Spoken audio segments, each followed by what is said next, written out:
Welcome you all for today's class for BA first semester and BCom first semester OEC subject free reforms Indian economy ಪೂರ್ವ ಸುಧಾರಣಾ ಭಾರತೀಯ ಆರ್ಥಿಕತೆ ವಿದ್ಯಾರ್ಥಿಗಳಿಗೆ ಇವತ್ತಿನ ಕ್ಲಾಸಿಗೆ ಸ್ವಾಗತ.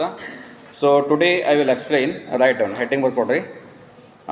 ಇನ್ ಯೂನಿಟ್ 1 ಘಟಕ 1 ದೇರ್ ಚಾಪ್ಟರ್ 1 ಅಧ್ಯಾಯ 1ರಲ್ಲಿ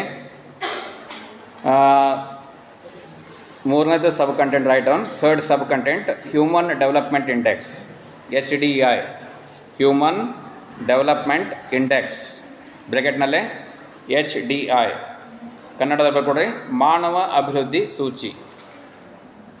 ಮಾನವ ಅಭಿವೃದ್ಧಿ ಸೂಚಿ ಬ್ರ್ಯಾಕೆಟ್ನಲ್ಲೇ HDI human development index. So here HDI, so it is a indicator of development. Okay, ಅಭಿವೃದ್ಧಿಯ ಒಂದು ಸೂಚಿ ಇದು ಒಂದು ಅಂತ ಹೇಳ್ತೀವಿ. ಯಾವುದು? ಮಾನವ ಅಭಿವೃದ್ಧಿ ಸೂಚಿ. So human development index is known as indicators of the developments of the economy. ಅರ್ಥವ್ಯವಸ್ಥೆಯ ಒಂದು ಅಭಿವೃದ್ಧಿ ಅಥವಾ ಬೆಳವಣಿಗೆಯ ಒಂದು ಸೂಚಿಯಂತೆ ಇದನ್ನು ಪರಿಗಣಿಸಲಾಗ್ತದೆ ಅಂತ ಹೇಳ್ಬೋದು. So here HDI that combines the indicators of what? So it combines the indicators of life expectancy and education or to assess the knowledge and also the income. Okay, so ಈಗ ನೋಡ್ತೀವಿ here income it exhibits the standard of living of people of any country. So ಈಗ and also it also captures the levels and also the changes in the lifestyle. Okay, ಮಾನವ ಅಭಿವೃದ್ಧಿ ಸೂಚಿ ಅಂದ ತಕ್ಷಣ ಇಲ್ಲಿ ಏನೇನು ನಿಮಗೆ ಕಂಡು ಬರ್ತದೆ? ಮಾನವ ಅಭಿವೃದ್ಧಿ ಸೂಚಿ it comprises the life expectancy rate, ಅಂದರೆ ಈ ಒಂದು ಜೀವಿತ ನಿರೀಕ್ಷಿತ ಅವಧಿಯ ದರವನ್ನು ಅದು ಒಳಗೊಂಡಿದೆ. ಮಾನವ ಅಭಿವೃದ್ಧಿ ಸೂಚಿ ಅಂದರೆ ಮನುಷ್ಯರು how many years people live in that particular country, ಆ ದೇಶದಲ್ಲಿ ಜನರು ವಾಸಿಸುವ ನಿರೀಕ್ಷಿತ ಅವಧಿ ಎಷ್ಟು, ಎಲ್ಲಿಯವರೆಗೆ ಆ ಮನುಷ್ಯ ಬದುಕಬಹುದು ಅನ್ನುವುದನ್ನು ಸರಾಸರಿ ದರಗಳಲ್ಲಿ ಹೇಳ್ತಕ್ಕಂಥದ್ದು. And the next one education, ಶಿಕ್ಷಣ. ಆ ದೇಶದಲ್ಲಿಯ ಒಂದು ಎಜುಕೇಷನ್ ಯಾವ ಮಟ್ಟದಲ್ಲಿದೆ, ಶಿಕ್ಷಣ ಯಾವ ಒಂದು ಹಂತದಲ್ಲಿದೆ. What is the literacy, what is the education level in India, Bharat ದೇಶದಲ್ಲಿಯ ಶಿಕ್ಷಣದ ಒಂದು ಪ್ರಾಪ್ತಿ ಎಷ್ಟಿದೆ. And also the education that access to the knowledge, ಎಲ್ಲಿ ಶಿಕ್ಷಣ ಇರ್ತದೆ ಅಲ್ಲಿ ಆ ದೇಶದಲ್ಲಿ ಜ್ಞಾನದ ಒಂದು ಸಂಪತ್ತು ಇರ್ತದೆ. That is known as knowledge economy. So where there is a education there is a knowledge economy. ಎಲ್ಲಿ ಶಿಕ್ಷಣ ಇರ್ತದೆ ಅಲ್ಲಿ ಜ್ಞಾನದ ಒಂದು ಆರ್ಥಿಕತೆ ಇರ್ತದೆ ಅಂತ ಹೇಳ್ಬೋದು. And that access to what knowledge that access the income, ಎಲ್ಲಿ ಜ್ಞಾನ ಶಿಕ್ಷಣ ಇರ್ತದೆ ಅದು ಆದಾಯಕ್ಕೆ ಕಾರಣವಾಗ್ತದೆ ಅಂತ ಹೇಳ್ಬೋದು. ಸೊ ಹೀಗಾಗಿ here the income that exhibits the standard of living or the lifestyles of peoples in that particular country. ಈಗ for examples like high income, low income and middle income. So why we categorized 3 types of income? Because each depending on the levels, ಪ್ರತಿಯೊಂದು ತನ್ನ ಮಟ್ಟವನ್ನು ಅದು ತೋರಿಸ್ತದೆ. ಈಗ ಹೆಚ್ಚು ಆದಾಯ ಉಳ್ತಕ್ಕಂಥ ಒಂದು ವರ್ಗ ಇದೆ, ಮಧ್ಯಮ ಆದಾಯವನ್ನು ಪಡೆಯತಕ್ಕಂಥ ಒಂದು ವರ್ಗ ಇದೆ, ಅದೇ ರೀತಿಯಾಗಿ ಕಡಿಮೆ ವರಮಾನವನ್ನು ಪಡೆಯತಕ್ಕಂಥ ಒಂದು ವರ್ಗ ಇದೆ. ಸೊ ಪ್ರತಿಯೊಂದು ವರ್ಗದಲ್ಲಿ ವಿಭಿನ್ನವಾದಂತಹ ಒಂದು ಜೀವನ ಶೈಲಿಗಳು ನಮಗೆ ಕಂಡುಬರ್ತದೆ. So there are so many different types of lifestyles found in the different categories of income groups. So whatever the factors, whatever the indicators and so many other factors that explains in this category is known as human development index. So ಈ ಒಂದು ಹಿನ್ನೆಲೆಯಲ್ಲಿ ಈ ಎಲ್ಲ ರೀತಿಯ ಸಂಗತಿಗಳನ್ನು ಒಳಗೊಂಡಂತಹ ಸಂಯೋಜನಾಂಶಗಳನ್ನು ವ್ಯಕ್ತಪಡಿಸುವುದೇ ಅದು ಮಾನವ ಅಭಿವೃದ್ಧಿ ಸೂಚಿಯಾಗಿದೆ ಅಂತ ಅಲ್ಲಿ ಹೇಳ್ಬೋದು. ಸೊ ಈಗ ಮಾನವನು ಒಂದು ಅಮೂಲ್ಯವಾದಂತಹ ಒಂದು ಸಂಪತ್ತು ಅಲ್ಲಿ ಹೇಳ್ಬೋದು. ಅದೇ ರೀತಿಯಾಗಿ ಮಾನವ ಅಭಿವೃದ್ಧಿಯಾದಾಗ ಹೇಗೆ ಸಂಪತ್ತನ್ನು ಹೆಚ್ಚಿಸಲಿಕ್ಕೆ ಸಾಧ್ಯವಿದೆ. ಸೊ ಮಾನವನ ಸಂಪತ್ತಿನೊಂದಿಗೆ ಆ ದೇಶದ ಸಂಪತ್ತು ವೃದ್ಧಿ ಆಗ್ತದೆ ಅಂತ ಹೇಳ್ಬೋದು. So where there is a wealth of humans or human resources, so that will lead to the wealth of nations. ಎಲ್ಲಿ ಮಾನವ ಸಂಪನ್ಮೂಲ ಸಂಪದ್ಭರಿತವಾಗಿರ್ತದೆ, ಆರೋಗ್ಯಯುತವಾಗಿರ್ತದೆ, ಅಂತಹ ದೇಶದ ಸಂಪತ್ತು ವೃದ್ಧಿ ಆಗ್ತದೆ ಅಥವಾ ಬೆಳವಣಿಗೆಯನ್ನು ಹೊಂತಾ ಹೋಗ್ತದೆ ಅಂತ ಹೇಳ್ಬೋದು. And also here V can see that HDI that also indicates the poverty. So ಈ ಒಂದು ಮಾನವ ಅಭಿವೃದ್ಧಿ ಸೂಚಿಯ ಮೂಲಕ ನಾವು ತಿಳ್ಕೊಳ್ಳಿಕ್ಕೆ ಏನು ಸಾಧ್ಯ ಇದೆ, ಬಡತನ ಏನಿದೆಪ್ಪ ಆ ದೇಶದಲ್ಲಿ ಬಡವರು, ಅದೇ ರೀತಿಯಾಗಿ ಇನ್ಕಮ್ ಇನ್ಇಕ್ವಾಲಿಟಿ ಆರ್ಥಿಕ ಅಸಮಾನತೆ, ಆ್ಯಂಡ್ ಆಲ್ಸೋ ಡಿಸ್ಕ್ರಿಮಿನೇಷನ್ ಅಂತ ಹೇಳ್ತೀವಿ, ಅದೇ ರೀತಿಯಾಗಿ ತಾರತಮ್ಯತೆಗಳು ಅಂತ ಹೇಳ್ತೀವಿ. ಸೊ ಇವೆಲ್ಲವುಗಳು all these are what when there is a level of increasing such type of rates, so what will happen? So that country lagging behind the economy.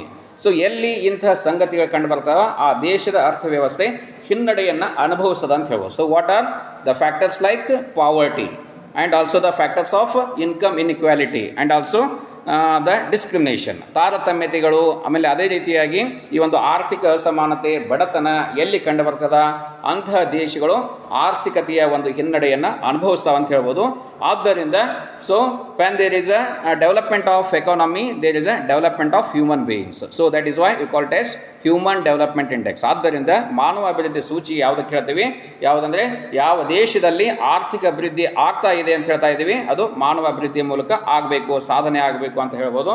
So ಹೀಗಾಗಿ when there is a increase in the development of growing economy, so that will leads to the different levels of the different levels of the sectors of the economy. So ಯಾವ ದೇಶದಲ್ಲಿ ಅರ್ಥವ್ಯವಸ್ಥೆ ಬೆಳವಣಿಗೆ ಹೊಂದ್ತಾ ಇರ್ತದ ಅದು ಆ ದೇಶದ ವಿವಿಧ ಅರ್ಥವಲಯಗಳ ಒಂದು ಬೆಳವಣಿಗೆಗೆ ಪೂರಕವಾಗ್ತಾ ಹೋಗ್ತದೆ ಅಂತ ಹೇಳ್ಬೋದು. ಸೊ ಹೀಗಾಗಿ ಪ್ರತಿಯೊಂದರಲ್ಲಿ ನೋಡ್ತಾ ಇದ್ದೀವಿ, so human beings are human resource is the main source of for the activities of each sectors of the economy. ಪ್ರತಿಯೊಂದು ವಲಯಗಳಲ್ಲಿ ಮಾನವ ಸಂಪನ್ಮೂಲ ಬೇಕೇ ಬೇಕು. Okay, without the human resource we cannot do the activities in such sectors of the economy. So ಅರ್ಥವ್ಯವಸ್ಥೆಯಲ್ಲಿ ಕಂಡು ಬರ್ತಕ್ಕಂಥ ಮೂರು ವಲಯಗಳಲ್ಲಿ ಮಾನವರು ಬೇಕು, ಮಾನವ ಸಂಪನ್ಮೂಲ ಬೇಕೇ ಬೇಕು. ಪ್ರಾಥಮಿಕ ವಲಯದ ಚಟುವಟಿಕೆಗಳನ್ನು ಮಾಡಲಿಕ್ಕೆ, ದ್ವಿತೀಯ ವಲಯದ ಚಟುವಟಿಕೆಗಳನ್ನು ಮಾಡಲಿಕ್ಕೆ, ತೃತೀಯ ವಲಯದ ಚಟುವಟಿಕೆಗಳನ್ನು ಮಾಡಲಿಕ್ಕೆ. ಸೊ ಹೀಗಾಗಿ ಮಾನವ ಸಂಪನ್ಮೂಲ ಅಭಿವೃದ್ಧಿ ಆದರೆ ಮಾತ್ರ ದೇಶ ಅಭಿವೃದ್ಧಿ ಆಗ್ತದೆ, ಜೀವನ ಮಟ್ಟ ಸುಧಾರಣೆ ಆಗ್ತದೆ. And also we can see there is a growing lifestyles and also civilized, industrialized, civilized in any developed economy or under developing country like India. ಭಾರತದಂತಹ ಒಂದು ಅಭಿವೃದ್ಧಿಶೀಲ ದೇಶದಲ್ಲಿ ನಗರೀಕರಣ ನಾಗರಿಕತೆ ಕಂಡು ಬರಬೇಕು ಅಂದರೆ ಏನೋ high civilised skills people we can say that. So ನಾವು ಏನು ಹೇಳ್ತಾ ಇದ್ದೀವಿ ಅಂದರೆ ನಾಗರಿಕತೆಯಲ್ಲಿ ಸುಧಾರಣೆ ಕಂಡು ಬರಬೇಕು, ಬೆಳವಣಿಗೆ ಆಗಬೇಕು. ಓಕೆ, ಸೊ ಹಿಂದೆ ಇದ್ದಂತಹ ಒಂದು ಕಳಪೆ ಮಟ್ಟದ ಜೀವನ ಶೈಲಿ ನಮ್ಮ ದೇಶದಲ್ಲಿ ಇರಬಾರ್ದು. ಅಂತಹ ಕಳಪೆ ಮಟ್ಟದ ಜೀವನ ಶೈಲಿ ಇದ್ದರೆ ಆ ದೇಶ ಅದು ಅಭಿವೃದ್ಧಿಯಲ್ಲಿ ಹಿನ್ನಡೆಯನ್ನು ಅನುಭವಿಸಿದೆ ಅಂತ ಹೇಳ್ತೀವಿ. ಸೊ ಹೀಗಾಗಿ ಈ ಎಲ್ಲ ಸಂಗತಿಗಳನ್ನು ನಾವು ಪರಿಗಣಿಸಿಕೊಂಡು ಈ ಒಂದು ಮಾನವ ಅಭಿವೃದ್ಧಿ ಸೂಚಿಯನ್ನು ನಾವು ಇಲ್ಲಿ ಮಾಡಬಹುದು. So human development report that was in the year 2020. So out of 189 countries, so India stands 131 among the 189 countries. So 2020 ಈ ಒಂದು ಮಾನವ ಅಭಿವೃದ್ಧಿ ವರದಿಯ ಮೇರೆಗೆ ಭಾರತ ದೇಶದ ಈ ಒಂದು ಮಾನವ ಅಭಿವೃದ್ಧಿಯ ಒಂದು ಶ್ರೇಣಿ ಅಥವಾ ಸೂಚಿಯ ಒಂದು ಸ್ಥಾನಮಾನ ಎಷ್ಟಿತ್ತಂದರೆ 189 ದೇಶಗಳಲ್ಲಿ 131ನೇ ಸ್ಥಾನವನ್ನು ಭಾರತ ದೇಶ ಪಡೆದಿತ್ತು ಅಂತ ಹೇಳ್ಬೋದು. So that reports indicates what? That reports indicates India still has to improvise its HDI indicators. So ಈ ಒಂದು ವರದಿಯ ಮೇರೆಗೆ ನಮಗೆ ಏನು ತಿಳಿತದೆ ಅಂದರೆ ಭಾರತ ದೇಶ ಮಾನವ ಅಭಿವೃದ್ಧಿ ಸೂಚಿಯಲ್ಲಿ ಇನ್ನೂ ಬದಲಾವಣೆಯನ್ನು ತರಬೇಕು, ಇನ್ನೂ ಹೆಚ್ಚು ಸುಧಾರಣೆಯನ್ನು ತರಬೇಕು, ಜೀವನ ಶೈಲಿಯಲ್ಲಿ ಬದಲಾವಣೆ ಆಗಬೇಕು. ಅಂದರೆ life expectancy of Indian people, Bharat ದೇಶದ ಜನರ ಜೀವಿತ ಅವಧಿಯ ಒಂದು ನಿರೀಕ್ಷಿತ ಅವಧಿ ಏನಾಗಬೇಕು, ಹೆಚ್ಚಿಗೆ ಆಗಬೇಕು. ಹೆಚ್ಚಿನ ಅವಧಿವರೆಗೆ ಆ ದೇಶದಲ್ಲಿ ಜನ ಜೀವಿಸಬೇಕು. ಬೇಗನೆ ಹುಟ್ಟುವುದು, ಬೇಗನೆ ಸಾಯುವುದು, ಯಾವುದೇ ಒಂದು ಸಣ್ಣ ವಯಸ್ಸಿನಲ್ಲೇ ಸಾಯುವುದು ಆಗಬಾರ್ದು. ಅವರು ಒಳ್ಳೆಯ ಜೀವನವನ್ನು ನಡೆಸಿಕೊಂಡು ದೀರ್ಘಾಯುವವರೆಗೆ ಒಳ್ಳೆಯ ಜೀವನ ಶೈಲಿ ನಾಗರಿಕತೆಯನ್ನು ಅಳವಡಿಸಿಕೊಂಡು ಹೋಗಬೇಕಾಗ್ತದೆ. And also they have to attain the education. So ಅವರು ಶಿಕ್ಷಣವನ್ನು ಸಹ ಅದೇ ಸಮಯದಲ್ಲಿ ಪಡೆಯಬೇಕು. ಅದೇ ರೀತಿಯಾಗಿ and also they have to earn the incomes for their daily consumption and also for their the high level of lifestyles. So ಹೀಗಾಗಿ ಉಚ್ಚ ಮಟ್ಟದ ಜೀವನ ಶೈಲಿಯನ್ನು ಆಮೇಲೆ ಅದೇ ರೀತಿಯಾಗಿ ಅನುಭವದ ಪ್ರಕ್ರಿಯೆಗಳನ್ನು ಅವರು ನಡೆಸಿಕೊಂಡು ಹೋಗಬೇಕಾದ. ಸೊ ಹೀಗಾಗಿ ಎಲ್ಲ ಸಂಗತಿಗಳನ್ನು ಅಳವಡಿಸಿಕೊಂಡು so one report was adopted by report known as Human Development Report that was in the year 2020. So in this report 189 countries were surveyed. So among 189 India stands 131 rank. So ಹೀಗಾಗಿ ಇವುಗಳಲ್ಲಿ ಭಾರತ ದೇಶ 131ನೇ ಒಂದು ಸ್ಥಾನವನ್ನು ಪಡೆದಿದೆ ಅಂತ ಹೇಳ್ಬೋದು. ಸೊ ಅದೇ ರೀತಿಯಾಗಿ ಈ ಒಂದು HDI, so what is the indicator? So here HDI value that is 0.645, 0.645 ಇದು medium. So that is termed as a medium HDI. So ಮಧ್ಯಮ ಪ್ರಮಾಣದ ಒಂದು ಸೂಚಿಯ ಒಂದು ಮಟ್ಟ HDIದಲ್ಲಿ ಯಾವುದು ಕಂಡು ಬರ್ತದೆ ಅಂದರೆ 0.645. ಓಕೆ, 0.645 ಇದು ಮಧ್ಯಮ ಪ್ರಮಾಣದ ಒಂದು ಸೂಚಿಯ ದರವಾಗಿದೆ ಅಂತ ಹೇಳ್ಬೋದು. So the index is making to claiming the economist or acclaimed the economist from Pakistan and also from the India. So here a well-known two famous economists like in Pakistan Mehboob-ul Haq and also from India Amartya Sen. So they were studied so many different aspects of the that is the HDI indicators in India and also in Pakistan and so many other countries. So it was initially launched by the alternative measures that is depending on the GDP. So ಮೊದಲು ಏನಾಯಿತು, ಪ್ರಾರಂಭದಲ್ಲಿ GDP ಮೇಲೆ ಮಾಡ್ತಾ ಇದ್ರು. So ಅಂದರೆ ಒಟ್ಟು ದೇಶೀಯ ಉತ್ಪನ್ನದ ಮೇಲೆ, gross domestic products. So that stresses the centrally that is not highlighting the human aspects. So GDP ಅಂದ ತಕ್ಷಣ, ಒಟ್ಟು ದೇಶೀಯ ಉತ್ಪನ್ನ ಅಂದ ತಕ್ಷಣ ಅದನ್ನು ಮಾನವ ಅಭಿವೃದ್ಧಿ ಸೂಚಿಯ ಮೂಲಕ ಅದನ್ನು ಸರಿಯಾಗಿ ವ್ಯಕ್ತಪಡಿಸಲಿಕ್ಕೆ ಸಾಧ್ಯವಾಗ್ತಾ ಇರಲಿಲ್ಲ. ಸೊ ಹೀಗಾಗಿ ಈ ಸಂದರ್ಭದಲ್ಲಿ ಏನಾಯಿತು, so that time they have give the priority for the separate priority for the development indicators in HDI. So ಹೀಗಾಗಿ ಅಲ್ಲಿ ವೈಯಕ್ತಿಕವಾದಂತಹ ಒಂದು ಏನು ಇಲ್ಲಿ ಈ ರೀತಿಯ ಒಂದು ಸನ್ನಿವೇಶಗಳು ಕಂಡು ಬರ್ತಾ ಇದ್ವು. ಸೊ ಹೀಗಾಗಿ ಒಟ್ಟು ದೇಶೀಯ ಉತ್ಪನ್ನವನ್ನು ಹೊರತುಪಡಿಸಿ ಮಾನವ ಅಭಿವೃದ್ಧಿ ಸೂಚಿಗೆ ಹೆಚ್ಚು ಆದ್ಯತೆಯನ್ನು ಕೊಟ್ಟು ಅವುಗಳ ಮೂಲಕ ಆ ದೇಶ ಅಭಿವೃದ್ಧಿ ಹೊಂದಿದ ದೇಶವೋ ಅಥವಾ ಅಭಿವೃದ್ಧಿಶೀಲ ದೇಶವೋ ಅಥವಾ ಬಡ ದೇಶವೋ ಅಥವಾ ಅನಭಿವೃದ್ಧಿ ದೇಶವೋ ಅಂತ ಈ ರೀತಿಯಾಗಿ ಅವುಗಳನ್ನು ಸ್ಥಾನಮಾನಗಳನ್ನು ಕೊಟ್ಟು ಪರಿಗಣನೆಗೆ ಮಾಡಲಾಯಿತು ಅಂತ ಹೇಳ್ಬೋದು. ಸೊ ಈ ರೀತಿಯಾಗಿ ನಮ್ಮ ದೇಶದ ಒಂದು ಸ್ಥಾನ 131ನೇ ಒಂದು ಸ್ಥಾನವನ್ನು ಪಡಿತ ಅಂತ ಹೇಳ್ಬೋದು. ಸೊ ನಾವು what are the key points. So ಇಲ್ಲಿ ಬರ್ತಕ್ಕಂಥ ಮುಖ್ಯ ಸಂಗತಿಗಳೇನು, what are the here the main 3 factors are key points are number 1 right on equity. ಮಾನವ ಅಭಿವೃದ್ಧಿ ಸೂಚಿಯ 7 ಪ್ರಮುಖ ಅಂಶಗಳು.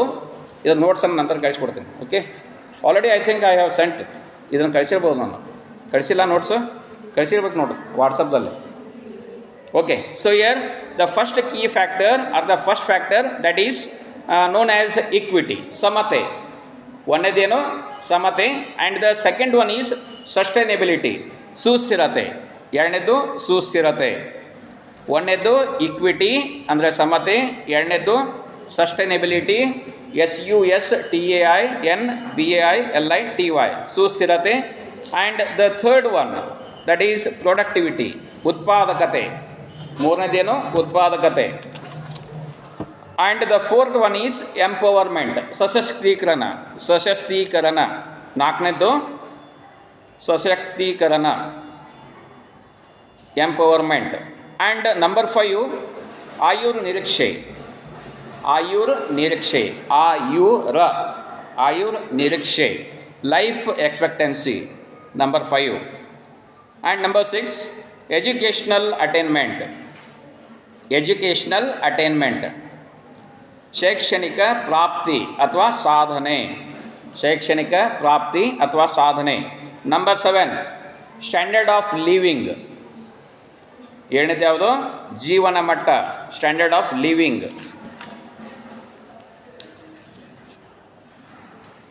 Okay, so these are all the 3 main key factors found in HDI. So ಮಾನವ ಅಭಿವೃದ್ಧಿ ಸೂಚಿಯಲ್ಲಿ ನಮಗೆ ಕಂಡು ಬರ್ತಕ್ಕಂತಹ 7 ಪ್ರಮುಖ ಸಂಗತಿಗಳು ಅಥವಾ ಅಂಶಗಳು ಅಂತ ಇಲ್ಲಿ ಹೇಳ್ತೀವಿ.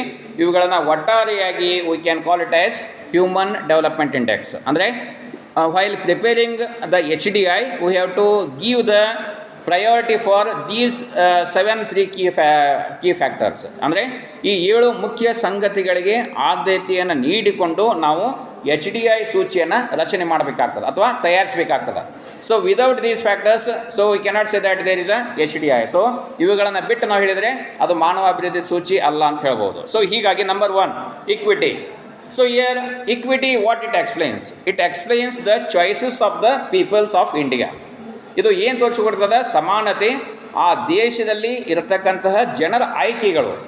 ಓಕೆ, ಆಯ್ಕೆಗಳು ಏನಿರಬೇಕು, ದಟ್ ಈಸ್ ಫ್ರೀ ಚಾಯ್ಸಸ್, ಅಂದರೆ ಮುಕ್ತ ಆಯ್ಕೆಗಳಿರಬೇಕು. ಜನರಲ್ಲಿ ಯಾವುದೇ ಒಂದು ಉದ್ಯೋಗಗಳನ್ನು ಮಾಡಬೇಕಾದ್ರೆ, ಯಾವುದೇ ಒಂದು ವೃತ್ತಿಯನ್ನು ಪಡೆಯಬೇಕಾದರೆ, ಶಿಕ್ಷಣವನ್ನು ಪಡೆಯಬೇಕಾದರೆ ಅವರಲ್ಲಿ ಮುಕ್ತವಾದಂತಹ ಒಂದು ಆಯ್ಕೆಯನ್ನು ನಾವು ಕೊಡಬೇಕು. ಸೊ ಹೀಗಾಗಿ ಇದು ಏನಾಗ್ತದೆ, ಆ ದೇಶದಲ್ಲಿಯ ಮುಕ್ತತೆ ಅಂದರೆ ಎಲ್ಲರ ನಡುವೆ ಒಂದು ಸಮಾನತೆ ಅನ್ನೋದು ತೋರಿಸಿಕೊಂಡಾಗೆ ಆಗ್ತದೆ ಅಂತ ಹೇಳ್ಬೋದು. ಸೊ ಅಭಿವೃದ್ಧಿಯು ಜನರ ಆಯ್ಕೆಗಳನ್ನು ವಿಸ್ತರಿಸಿಕೊಳ್ಬೇಕಾದ್ರೆ ಜನರಿಗೆ ನಾವು ಸಮಾನವಾದಂತಹ ಒಂದು ಅವಕಾಶಗಳನ್ನು ಮಾಡಿಕೊಳ್ಬೇಕು. So we have to provide the equity while giving the opportunities of our Indian people. Okay, ಜನರಲ್ಲಿ, ದೇಶದ ನಾಗರಿಕರಲ್ಲಿ ನಾವು ಆಯ್ಕೆಗಳನ್ನು ಕೊಡಬೇಕಾದ್ರೆ, ಸಮಾನವಾದಂಥ ಒಂದು ಅವಕಾಶಗಳನ್ನು ನಾವು ಸೃಷ್ಟಿ ಮಾಡಬೇಕಾದ್ರೆ ಅದರ ಮೂಲಕ ಅಭಿವೃದ್ಧಿ ಸಾಧ್ಯವಾಗ್ತದೆ, ಮಾನವ ಅಭಿವೃದ್ಧಿ ಸಾಧ್ಯವಾಗ್ತದೆ ಅಂತ ಹೇಳ್ಬೋದು. So here the first one, so here equity of what? Equity of distribution of land and in terms of land reforms. Okay, the land reforms act, ಭೂ ಸುಧಾರಣೆಗಳ ಕಾಯ್ದೆಗಳ ಮೂಲಕ, ಈ ಒಂದು ಭೂ ಸುಧಾರಣೆಗಳಂಥ ಕ್ರಮಗಳ ಮೂಲಕ ನಾವೇನು ಮಾಡ್ಬೋದು, ಈ ಒಂದು ಉತ್ಪಾದಕ ಆಸ್ತಿಗಳ ಮರು ಹಂಚಿಕೆಯನ್ನು ಮಾಡಲಿಕ್ಕೆ ಸಾಧ್ಯತೆ ಇದೆ ಅಂತ ಹೇಳ್ಬೋದು. So we can give the lands those peoples don't have for the agricultural productivity like in ಅವ್ರ ಪ್ರೈಮರಿ ಸೆಕ್ಟರ್. ಪ್ರಾಥಮಿಕ ವಲಯದಲ್ಲಿರ್ತಕ್ಕಂತಹ ಅನೇಕ ಜನ ಬಡ ಜನ ಇದ್ದಾರೆ. ಸೊ ಅದೇ ಉದ್ಯೋಗಗಳನ್ನು ಮಾಡ್ತಾ ಇದ್ದಾರೆ, ಅವರಲ್ಲಿ ಭೂಮಿ ಇರುವುದಿಲ್ಲ. ಅಂತಹ ಜನರಿಗೆ ಭೂಮಿಯನ್ನು ಮರು ಹಂಚಿಕೆ ಮಾಡೋದ್ರ ಮೂಲಕ, by doing the land reforms act, ಅಂದರೆ ಈ ಒಂದು ಭೂ ಸುಧಾರಣೆ ಕಾಯ್ದೆಗಳ ಮೂಲಕ ಉತ್ಪಾದಕ ಆಸ್ತಿಗಳನ್ನು ಮರು ಹಂಚಿಕೆ ಮಾಡಿ ಬಡವರಿಗೆ ಭೂಮಿಯನ್ನು ಕೊಟ್ಟು ಅವರು ಕೃಷಿ ಉತ್ಪಾದಕ ಚಟುವಟಿಕೆಗಳನ್ನು ಮಾಡುವುದರ ಮೂಲಕ ಆದಾಯವನ್ನು ಮಾಡಿಕೊಳ್ಳಲಿಕ್ಕೆ ಸಾಧ್ಯವಿದೆ. ಆ್ಯಂಡ್ ದ ಸೆಕೆಂಡ್ ಒನ್, ಎರಡನೇದಲ್ಲಿ ಕಂಡು ಬರ್ತದ ಕೋಶಿ ನೀತಿಯ ಸಾಧನದ ಮೂಲಕ ಶ್ರೀಮಂತರಿಂದ ಬಡವರಿಗೆ ಸಂಪನ್ಮೂಲಗಳ ವರ್ಗಾವಣೆ. So here the reforms of fiscal policy. Here reforms of fiscal policy means what? By levying the taxes on rich peoples or by levying the taxes on so many the productive activity. ಅಂದರೆ ಉತ್ಪಾದಕ ಚಟುವಟಿಕೆಗಳ ಮೇಲೆ ತೆರಿಗೆಗಳನ್ನು ವಿಧಿಸುವುದರ ಮೂಲಕ, ಶ್ರೀಮಂತ ಆದಾಯದ ವರ್ಗದ ಜನರ ಮೇಲೆ ತೆರಿಗೆಗಳನ್ನು ವಿಧಿಸುವ ಮೂಲಕ, so we can transfer those money from rich people to poor peoples. Okay, ಅವರ ಮೇಲೆ ತೆರಿಗೆಯನ್ನು ಹಾಕಿ we can do the welfare programs for our poor peoples. Okay, so ಇದು ಒಂದು ಮುಖ್ಯವಾದಂಥ ಒಂದು that brings the equity of our Indian people. ಅದು ಸಮಾನತೆಯನ್ನು ತರ್ತದಂತ. ಆದಾಯದ ಮೂಲಕ ಏನು ಹೆಚ್ಚಿಗೆ ಆಗ್ತಾ ಇದೆ, ಕೆಲವೇ ವ್ಯಕ್ತಿಗಳಲ್ಲಿ ಆದಾಯ ಕೇಂದ್ರೀಕೃತಗೊಳ್ತಾ ಇದೆ. So we can levies the taxes on those people. So that money will transfer to the welfare of our poor peoples. So ಆ ಒಂದು ಹಣ ಸಂಪನ್ಮೂಲವಾಗಿ ಎಲ್ಲಿ ಮಾರ್ಪಾಡಾಗ್ತದೆ? ಬಡವರ ಒಂದು ಕಲ್ಯಾಣದ ಕಾರ್ಯಕ್ರಮಗಳಲ್ಲಿ ಅದು ಮಾರ್ಪಾಡಾಗ್ತದೆ ಅಂತ ಹೇಳ್ಬೋದು.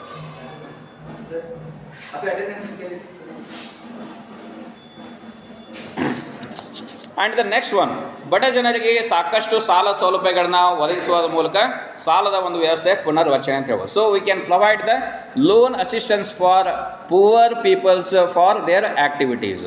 ಓಕೆ, ಬಡ ಜನರಿಗೆ ಸಾಲ ಸೌಲಭ್ಯಗಳನ್ನು ಒದಗಿಸುವುದರ ಮೂಲಕ ಅಲ್ಲಿ ಮಾನವ ಸಂಪನ್ಮೂಲದ ಒಂದು ಅಭಿವೃದ್ಧಿ, ಬಡವರ ಒಂದು ಅಭಿವೃದ್ಧಿಯ ಒಂದು ವ್ಯವಸ್ಥೆ ಪುನರ್ರಚನೆ ಮಾಡಲಿಕ್ಕೆ ಸಾಧ್ಯವಿದೆ. And also we can give the voters right for the peoples in democratic country like India. ಭಾರತದಂತಹ ಒಂದು ಅಭಿವೃದ್ಧಿಶೀಲ ದೇಶದಲ್ಲಿ, ಸ್ವಾತಂತ್ರ್ಯದ ಒಂದು ರಾಷ್ಟ್ರದಲ್ಲಿ ಮತ ಹಕ್ಕುಗಳ ಸುಧಾರಣೆಯ ಮೂಲಕವೂ ಸಹ ಮಾನವ ಈ ಒಂದು ಅಭಿವೃದ್ಧಿಯಲ್ಲಿ ಸಮಾನತೆಯನ್ನು ತರಲಿಕ್ಕೆ ಸಾಧ್ಯವಿದೆ ಅಂತ ಹೇಳ್ಬೋದು. So voter rights that also brings the equity of the peoples. So ಈಗ ಮತದಾನದ ಹಕ್ಕು ಎಲ್ಲ ನಾಗರಿಕರ ಒಂದು, ಆ ದೇಶದ ನಾಗರಿಕರ ಒಂದು ಹಕ್ಕು ಅಂತ ಹೇಳ್ಬೋದು. ಅದು ಸಹ ಆ ದೇಶದ ಒಂದು ನಾಗರಿಕರಲ್ಲಿ ಸಮಾನತೆಯನ್ನು ತರ್ತದೆ ಅಂತ ಹೇಳ್ಬೋದು.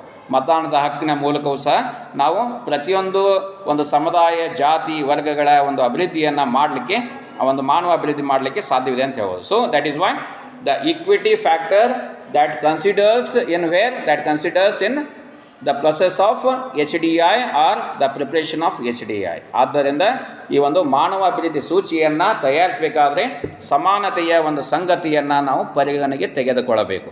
Okay, and next I will move on to the second one, that is sustainability, ಸುಸ್ಥಿರತೆ. ಸೊ ಈಗ ಸುಸ್ಥಿರತೆ ಅಂದರೆ ಏನು? What it explains? So it explains whatever our present expectation.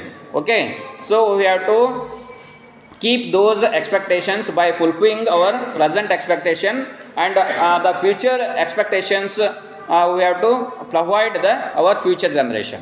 ಅಂದರೆ ಪ್ರಸ್ತುತ ನಮ್ಮ ಎಲ್ಲ ಅವಶ್ಯಕತೆಗಳನ್ನು ಈಡೇರಿಸಿಕೊಂಡು ನಮ್ಮ ಭವಿಷ್ಯದ ಪೀಳಿಗೆಯ ಒಂದು ಅವಶ್ಯಕತೆಗಳನ್ನು ಸುರಕ್ಷಿತವಾಗಿಡುವಂತಹ ಒಂದು ಸಂಗತಿಗೆ ಏನಂತೀವಿ? ಸುಸ್ಥಿರತೆ ಅಂತ ಹೇಳ್ತೀವಿ. So here the best example. So here ಏನಂತ ಇದ್ದೀವಿ? ಆಸ್ತಿ. ಓಕೆ, ಈಗ ಒಂದು ಪ್ರತಿಯೊಂದು ಇದರಲ್ಲಿ ನೋಡ್ತಾ ಇದ್ದೀವಿ, we can see the assets in different forms. In the forms of physical ಇರ್ಬೋದು, ಲ್ಯಾಂಡ್ ಇರ್ಬೋದು, ಬಿಲ್ಡಿಂಗ್ ಇರ್ಬೋದು, and so many other assets okay ಇರ್ಬೋದು. ಸೊ ಇವುಗಳನ್ನು ಏನು ಮಾಡ್ತೀವಿ after the death of that particular main holder of that particular family. So that property transfers to their ancestors. So ಹೀಗಾಗಿ ಮುಂದೆ ಏನಾಗ್ತದೆ ಅವರ ಭವಿಷ್ಯದ ಒಂದು ಪೀಳಿಗೆಗೆ ಆ ಒಂದು ಆಸ್ತಿ ವರ್ಗಾವಣೆ ಆಗ್ತದೆ ಅಂತ ಹೇಳ್ಬೋದು. ಹೇಗೆ ಅಂದರೆ ಆ ಒಂದು ಮುಖ್ಯ ಆ ಮಾಲೀಕ ಏನು ಸತ್ತ ನಂತರ ಮರಣ ಹೊಂದಿದ ನಂತರ ಆ ಆಸ್ತಿಯ ಒಂದು ವಾರಸುದಾರ ಯಾರು ಅವರ ಮುಂದಿನ ಒಂದು ಭವಿಷ್ಯದ ಪೀಳಿಗೆ ಅವರಿಗೆ ವರ್ಗಾವಣೆ ಆಗ್ತಾ ಹೋಗ್ತದೆ. ಸೊ ಇದನ್ನು ನಾವು ಏನು ಮಾಡ್ತಾ ಇದ್ದೀವಿ, that concept we have to develop in our Indian economy.